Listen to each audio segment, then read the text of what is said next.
The Renault Clio. What comes to mind when you hear that name?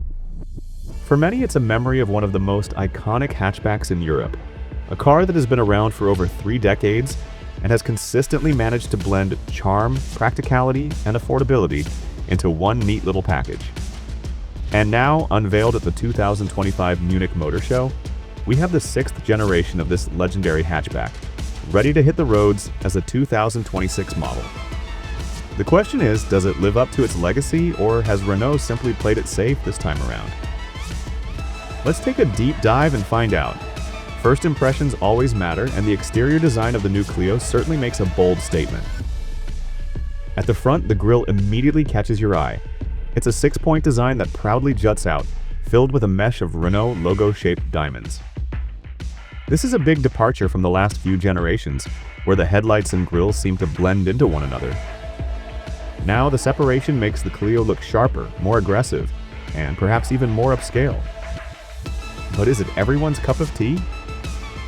Some might argue that the diamond pattern is overdone, almost trying too hard to scream a Renault. Still, it gives the car a strong identity, and in a world where small hatchbacks can sometimes blend together, that's not necessarily a bad thing. Move to the sides and you'll notice familiar Clio cues. The rising side window line is still here, and so are the hidden rear door handles, cleverly tucked into the C-pillar. A feature that has been a Clio signature since the 4th generation. Depending on the trim you choose, you'll be riding on either modest 16-inch alloy wheels or the sportier 18-inch rims seen on the Esprit Alpine variant. The bigger wheels do wonders for the stance, but as always, they might come with a slightly firmer ride, something worth considering if comfort is your top priority. At the rear, Renault has gone with a very distinctive look. The tailgate is more steeply raked now, ending in a subtle lip and a flat rear section that feels very modern. The taillights, however, are the true highlight. Inspired by supercars, they stand freestanding and bold, making the Clio look more premium than its size or price would suggest. Of course, with bold designs, opinions will split. Some buyers may prefer the more restrained rear of the 5th generation. Still, one thing's certain, this is not a hatchback that fades into the background. Dimensionally, the Clio has grown slightly. It now measures 4,116 millimeters in length, 1,768 millimeters in width, and 1,451 millimeters in height, riding on a 2,591 millimeter wheelbase. That makes it 66 millimeters longer and a bit taller than before. Ground clearance is modest, as you'd expect from a city-focused hatchback, but it should handle speed bumps and uneven streets without complaint.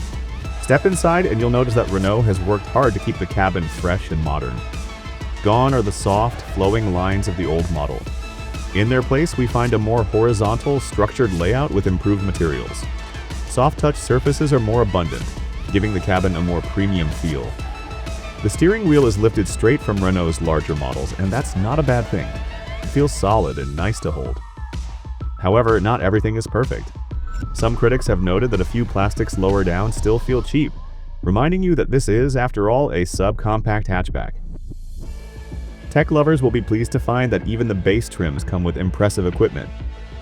A 10.1-inch digital instrument cluster is standard, paired with a 10.25-inch infotainment system running on Android Automotive. That means Google Maps, Google Assistant, and the Play Store are built right in. Wireless Apple CarPlay and Android Auto are also included. Renault sweetens the deal by offering 3 years of free data, capped at 2 gigabytes per month. That's generous for this class, though heavy streamers might find the cap limiting. Cargo space is another important talking point for hatchbacks, and the Clio does decently here. With the standard petrol engines, you'll get up to 391 liters of boot capacity, which is among the best in the segment. Opt for the hybrid, though, and that number drops to 309 liters because of the extra battery hardware. Still, for a city hatchback, it's a usable space. Now, performance. This is where things get particularly interesting.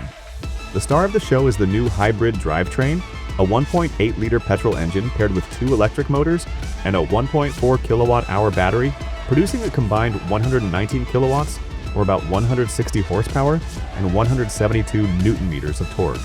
That might not sound like much, but remember, the Clio is a lightweight hatchback. Renault claims 0 to 100 kilometers per hour in 8.3 seconds. Respectable, but not thrilling. Still, it's quicker than before, and the hybrid setup means you can enjoy electric driving in the city up to 80% of the time. That's not just good for emissions, but also for running costs. Fuel economy is a standout figure. 3.9 liters per 100 kilometers on the WLTP cycle, or around 60 miles per gallon. That's 40% better than an equivalent non-hybrid engine. In terms of range, with both the tank and battery topped up, Renault estimates you could go as far as 1,000 kilometers or 621 miles. That's seriously impressive for such a small car. On the downside, the hybrid's 4-speed transmission can sometimes feel unusual, as it juggles between the engine and motors. It's not as smooth as the CVTs found in rivals like the Toyota Yaris hybrid. If hybrids aren't your thing, Renault offers other options. There's a 1.2-liter turbocharged 3-cylinder, making 85 kilowatts or 115 horsepower, with 190 newton-meters of torque. It can be paired with either a manual or a 6-speed dual-clutch automatic, and it does the 0 to 100 sprint in about 10.1 seconds. Then there's the Eco-G variant, which runs on both petrol and LPG. It produces 120 horsepower and 200 newton-meters of torque, though it's available only with the dual clutch. While it's eco-friendly in terms of emissions, finding LPG stations isn't as easy everywhere, so practicality could be limited depending on where you live. When it comes to safety, Renault hasn't held back. The new Clio comes standard with adaptive cruise control, lane keeping assist, and a unique My Safety switch that lets you toggle 5 driver assistance features on or off at once. That's handy if you find constant alerts annoying. Euro NCAP ratings aren't out yet, but given Renault's strong track record, expectations are high.